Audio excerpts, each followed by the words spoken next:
Wow, so 1st of March 2010, harvest is in full swing. We're going to go and have a look at some picking later, but I think at the moment we're going to go and see what the pressure's like in the cellar, because after about 11 mils of rain last week and this heat that follows, we've had a 40°C weekend, and we reckon today it's 9:20, it's already nearly 30 degrees. So it's probably going to reach 40 degrees as well today. So ripening of all varietals is happening fast and furiously. So I think it's best we go and ask Randolph how prepared he is. But I know 2010 is a great vintage, and we're going to get Nico to give you some input on that as well. Let's go and have a look at what Randolph has to say.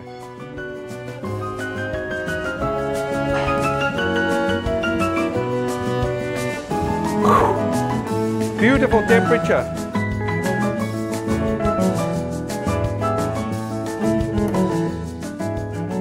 Randolph, I think what we'd like to know at this stage, and if someone had to ask you, investment-wise, if we had to look out for harvest 2010, is it a bit early to predict?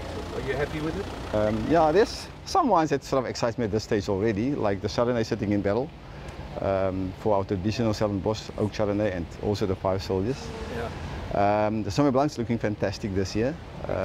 Tasting through the different tanks, picking up nice flavors, different flavors from different and of course, vineyards. 2010, sorry to interject, is going to be our first Rustenberg Sauvignon Blanc, isn't it?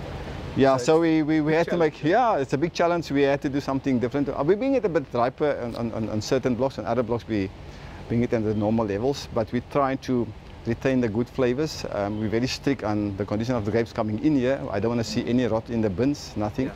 I hate to see it, and if it does come in, I won't hesitate to send it back. Yeah, you did that last week or the week before. Yeah, I had to do it because it's Rustenberg. What makes you decide that grape's ready to come in? Okay, we're looking at two main things. The first is we take samples, and those samples are analyzed at the lab in the cellar, and it gives you a sugar reading, a acid reading, and a pH. So that gives you a rough indication of where the grapes are, and what the alcohol will be, and the acidity level, and that type of thing. But the actual decision that we use after we've looked at analysis is on taste. You want actual phenolic ripeness in the grapes. So analysis is good for giving you an idea of where you stand, but yeah, the actual phenolic ripeness, meaning the fruit flavors, must be there. Otherwise it's not worth it to actually pick those grapes.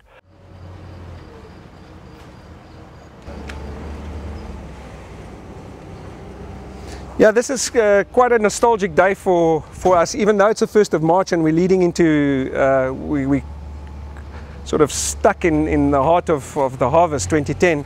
At the same time, we're seeing the last bit of Brampton go to the DGB warehouses. DGB, our national distributor in South Africa, having bought Brampton from us at the beginning of January, we've just kept a lot of the stock here because of space constraints on their side.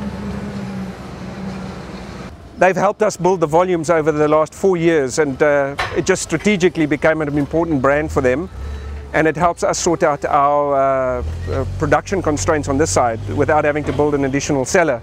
But yeah, I think it's a big day for us, and we wish Brampton the best of luck, and we know it's in good hands with DGB. Nomveliso, 3 months later. Last time we spoke it was early December.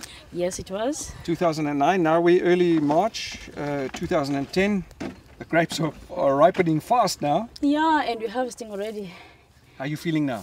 What do you think of 2010 so far? 2010? Honestly? Yeah. It's boring. It's boring? Why is that? Boring. That's good though, eh? It's boring because that's all people ever talk about. The World Cup 2010, World Cup 2010. Oh, so to me it's like other things don't matter anymore. So okay, I'll let you guys speak about 2010, and then I'm just going to concentrate on other things. You're going to concentrate on the harvest? Harvest, of course. 2010 harvest, not FIFA World Cup, right? No. We don't have a World Cup here on the farm, even though we are going to benefit, because we are going to benefit, I know. Yes. Yeah. And Simon, because are we standing at Merlot? We're standing here in a wonderful block of Merlot. The flavours actually are there, and if you pick up the flavours, there's sort of a bit of acid. The flesh is right. The skin, it hasn't started wrinkling yet. Yes. Which will give you the porty side of it. So it's actually got an intense flavour. Okay. Too early, bland.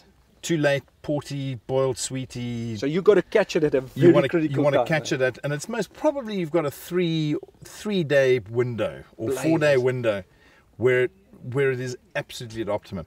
But when the lab tells you to go, and pick, that's when you start walking vineyards. And what we do on a Sunday night is we'll come through Randolph, Nico, myself. It's like the Murray, tasting club. It's the tasting club, and the best thing about it is Nico brings a beer at the end of it. So otherwise, it's sort of a bit boring. We sit somewhere up and watch the sun go down. But so we then plan the weeks picking like that. I've heard rumours. Are we allowed to mention it now? Heard rumours of maybe 2 new whites one day and another red, and then the family will be complete, or is that a bit too early? That's telling, but I mean, I think but I think we're looking at an exciting new. I think it really is, because it's again utilising fruit the best way we can, and we've got we've sort of just put together an 09 Cabernet Syrah blend, which is super. And I think that's something really to look forward to come out towards the end of 2010. And a Sauvignon Blanc, small production Sauvignon Blanc, small production of unoaked Chardonnay. But again, it's all sort of not big productions of the wines, but it's all attention to detail and really getting something fantastic out there. So then the family will be 10. And the family will be 10. 7 now, 10 towards the end of the year. Family will be 10. And then I think... we won't go there. we won't say anything more.